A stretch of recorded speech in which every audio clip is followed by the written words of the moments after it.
Hola, bendiciones hermanos y hermanas, damos gracias al Señor en este nuevo día, seguimos meditando las Escrituras, estamos leyendo hoy el libro de Lucas en los capítulos del 13 al 15. Y quiero comenzar leyendo los primeros 5 versículos de este capítulo 13 sobre los cuales vamos a poder meditar el día de hoy. La palabra del Señor dice así: En esa misma ocasión había allí algunos que le contaron acerca de los Galileos, cuya sangre Pilato había mezclado con la de sus sacrificios. Respondiendo Jesús les dijo: ¿Pensáis que estos Galileos eran más pecadores que todos los demás Galileos porque sufrieron esto? Os digo que no. Al contrario, si no os arrepentís, todos pereceréis igualmente.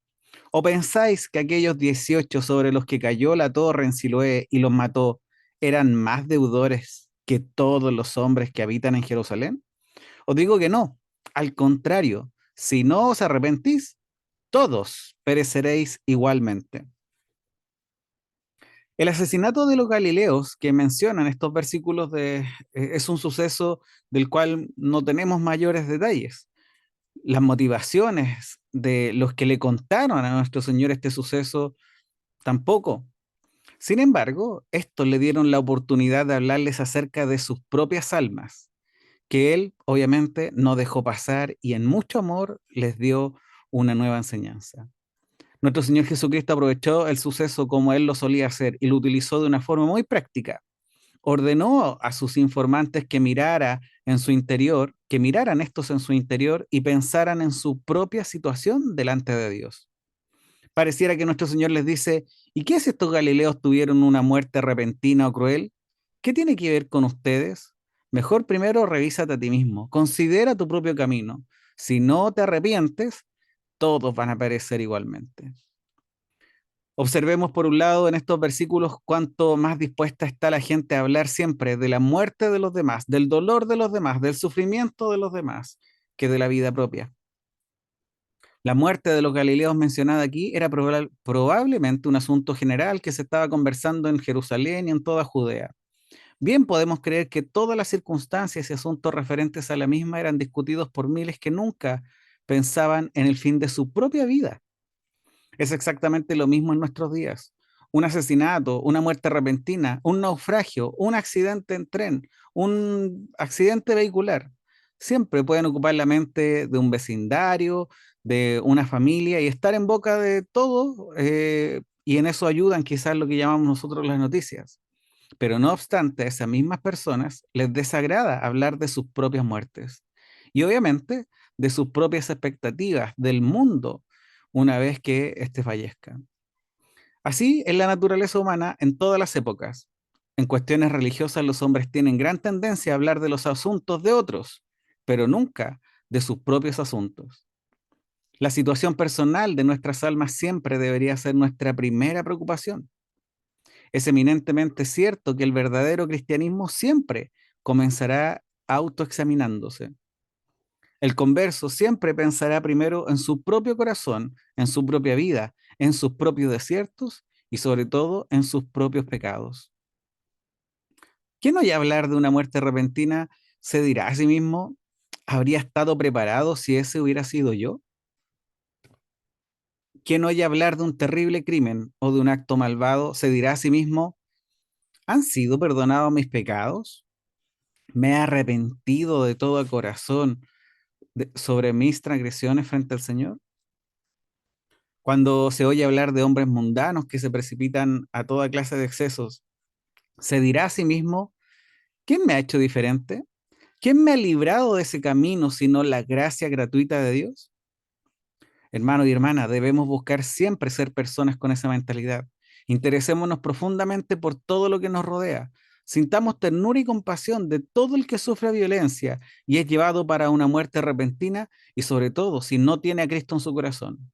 Pero nunca olvidemos mirar a nuestro interior y aprender sabiduría para nosotros mismos de todo lo que nosotros vemos que ocurre en los demás. Observemos por otro lado en estos versículos con cuánta fuerza declara nuestro Señor la necesidad universal del arrepentimiento. Por 2 veces declara enfáticamente: si no os arrepentís, todos pereceréis igualmente. Qué importante es poder tener esto en mente cuando otros han querido quebrantar el Evangelio y pensar que este arrepentimiento no es necesario, cuando acá nuestro Señor justamente está resaltando la importancia del arrepentimiento. La verdad que se afirma acá es uno de los fundamentos del cristianismo. Es bueno recordar Romanos 3:23, todos han pecado y han sido destituidos de la gloria de Dios. Todos hemos nacido en pecado, tenemos tendencia a pecar y somos por naturaleza indignos de la amistad con Dios.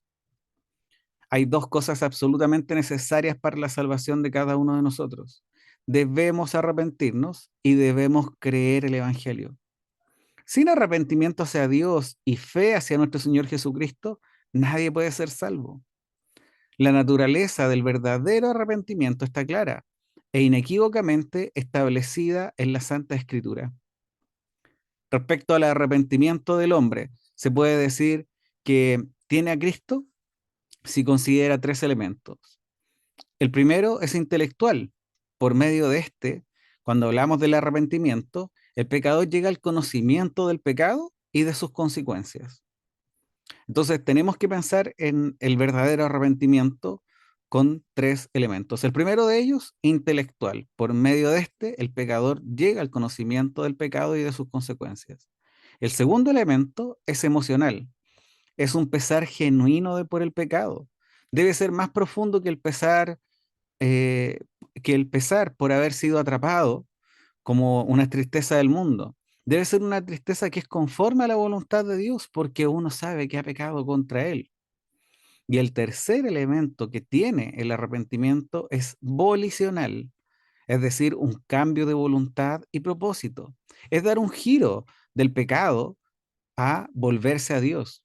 Es un clamor del corazón por perdón y por limpieza. Es un cambio de dirección. La importancia del arrepentimiento es subrayada por Juan el Bautista. En su ministerio, él preparó el camino del Señor y su tema fue el arrepentimiento. Pero acá vemos cómo Jesús mismo dijo, si no os arrepentís, todos pereceréis igualmente. Un arrepentimiento como este es característico de todos los verdaderos creyentes. La necesidad de arrepentimiento para la salvación será evidente a todo aquel que busque en las Escrituras y considere la naturaleza del asunto. Sin él, no hay perdón de pecados. Nunca ha habido un hombre perdonado que no se haya arrepentido. Nunca ha habido alguien lavado en la sangre de Cristo que no sintiera, que no lamentara, que no confesara y odiara sus propios pecados. Sin esto, podríamos decir que no está apto para el cielo. No podríamos ser felices si alcanzáramos el reino de la gloria con un corazón que amara el pecar. No nos complaceríamos en compañía de nuestro Señor Jesucristo si todavía nosotros amáramos el pecado. Nuestras mentes no estarían entonadas para una eternidad de santidad. Que estas cosas penetren profundamente en nuestros corazones. Si deseamos y decimos ser salvos, debemos arrepentirnos además de creer. Así que hoy día, hermanos y hermanas, es bueno meditar. Y en realidad es bueno meditar regularmente y preguntarnos, ¿nos hemos arrepentido? Es decir, ¿hubo un cambio de dirección en nuestras vidas y hemos nacido de nuevo? Así como nos seguimos equivocando, nos seguimos arrepintiendo de corazón y confesando nuestros pecados, buscando el perdón del Señor. Hemos oído hablar de arrepentimiento con nuestros oídos, ¿cuántas veces? Cientos de veces. Pero ¿nos hemos arrepentido? ¿Conocemos verdaderamente nuestra propia pecaminosidad? ¿Nos causan nuestros pecados tristeza? ¿Hemos clamado a Dios por nuestros pecados y buscado el perdón ante el trono de gracia? ¿Hemos dejado de hacer el mal y nos hemos apartado de nuestros malos hábitos? ¿Odiamos cordialmente y de corazón todo lo que es malo? Estas deben ser preguntas serias en nuestra vida. Merecen una seria consideración. Este asunto en ningún caso es algo trivial. Está en juego nada menos que la vida y la vida eterna. Si morimos sin arrepentirnos y sin un nuevo corazón, mejor sería que no hubiéramos nacido. Y entendamos que el día en el cual nos toque partir de este mundo, no lo conocemos. Por lo tanto, debemos estar listos, preparados. Y esa también es una invitación que el Señor hace en estos pasajes. Y por otra parte, si nunca nos hemos arrepentido, comencemos ahora. Consideremos estos pasajes como un llamado del Señor. Quizás algunos muchas veces piensan en la historia del llamado ladrón de la cruz, que se le dio la oportunidad de arrepentirse en el final de su vida, pero el llamado es hoy. No, porque nuevamente tú no sabes cuándo vas a partir de este mundo. Así que arrepentíos y convertíos. Estas fueron las palabras de Pedro a los judíos que habían crucificado a nuestro Señor. Arrepiéntete y ruega a Dios. Fue el encargo dirigido a Simón el mago cuando estaba en hiel de amargura y en prisión de maldad. Todo nos incita a comenzar. Cristo nos invita. Tenemos las promesas de las Escrituras. Abundan en la palabra declaraciones gloriosas de la disposición de Dios para poder recibirnos. Debemos recordar que también Lucas en el capítulo 15, lo vamos a leer hoy día en el versículo 7, dice que habrá más gozo en el cielo por un pecador que se arrepiente. Lo leeremos en Lucas, lo dice nuestro Señor. Así que levantémonos e invoquemos a Dios. No esperemos. Hoy es un buen día para poder venir a los pies del Señor y arrepentirnos. Y si ya nos hemos arrepentido en el pasado, continuemos arrepintiéndonos hasta el final de nuestras vidas. Siempre habrá pecados que confesar y flaquezas que deplorar mientras estamos en este cuerpo. Arrepintámonos más profundamente y humillémonos más plenamente cada año. Que cada año que cumplamos, odiemos más el pecado y amemos más a Cristo. Y finalmente cito un antiguo santo que decía, espero llevar mi arrepentimiento hasta la puerta misma del cielo.